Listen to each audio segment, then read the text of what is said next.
Let's switch track a little bit, talking about commodities. London copper is rallying to its best weekly gains in years today, while gold and silver have touched 5-week highs this week, all on the back of the EU debt deal and on signs growth in the U.S. is on a positive track. Market watchers say they expect the commodity sector's bullish run to have legs now the Chinese officials say Beijing may ease monetary policy. Let's talk about commodities and gold.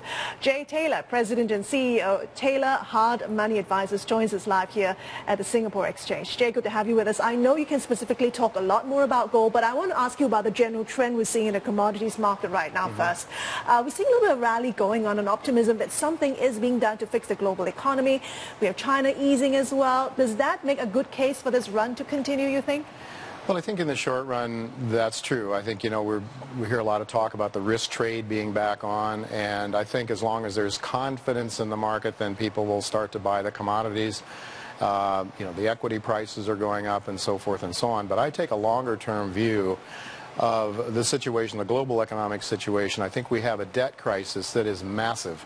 It's not just Europe, it's the United States, it's every aspect of the United States economy essentially save the corporates. The corporates are doing well, but local governments, I just think that we have huge amounts of debt, and what we've seen, especially since 1971 when we've gone off the gold standard, is that there's unprecedented amounts of money that's created, because realize that money is created out of thin air now. Yeah. There's no longer any controls on the amount that's printed, and we have gone on a debt binge in the U.S. We've gone on a debt binge, and I think what we've bumped up against the limits globally, not just in the United States, but in Europe as well.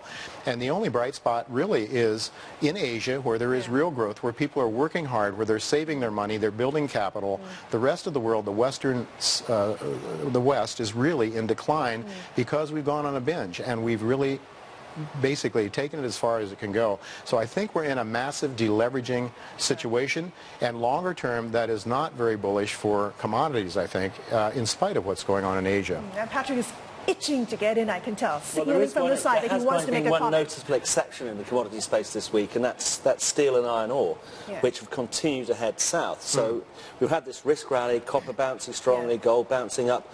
Iron ore yesterday hit its lowest price. It's bounced a little bit today. It's come from about $165 a ton to about 113 in the 1 year forward. And biggest concern about that is slowing demand from China. And everyone seems to be talking about Europe and going rah, rah, rah.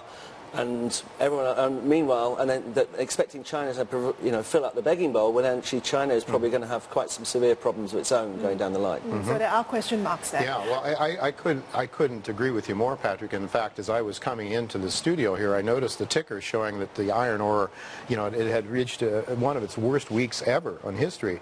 And to me, that is suggesting that demand in the global economy, if it's not coming from China, where is it going to come from? So I think that makes a deflationary case really very strong. Let's talk about gold, because it's been a wild ride for gold, hasn't it? I mean, it's been up because of inflation play, it was up because of safe haven, and then it was down sharply because people were selling gold to pay for losses elsewhere. Now it's going back up again. What's the outlook for gold? What's going on? Well, I like to look at the real price of gold, forget the nominal price of gold, because we're measuring gold in terms of dollars, which is, what does it mean? I think somebody said an ounce of gold is an ounce of gold, a barrel of oil is a barrel of oil. What is a dollar? Well, it's not something that you can define or really measure anything, price things in very well, because the dollar is unlimited in numbers of it. So what I like to look at is the real price of gold, and I watch this because in deflationary periods of time, the real price of gold performs very well. It rises relative to other commodities. Since Lehman Brothers, I measure it against the Rogers Raw Materials Fund.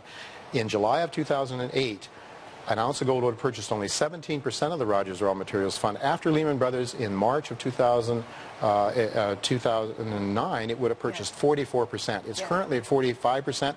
We're seeing a surge in mining company profits. The gold mining producers are seeing record profits, and it's looking very, very bullish as long as this deleveraging situation continues to unwind. Someone once said to me, when you buy gold, you buy on the assumption that you believe the demand from China and India are going to grow. Do you believe in that assumption? Oh, I absolutely believe. I think wealth is being transferred from the West to the East, and gold has always followed wealth. Also, what's happening, though, is there's loss of confidence in the currency system in the West, and that is causing people to abandon paper money in the West as well. People that still have some wealth left are looking to preserve it, and they're buying gold. They're not buying financial instruments the way they once did. All right, Jay, we'll have to leave there. Thank you very much for your time today. Good talking to you.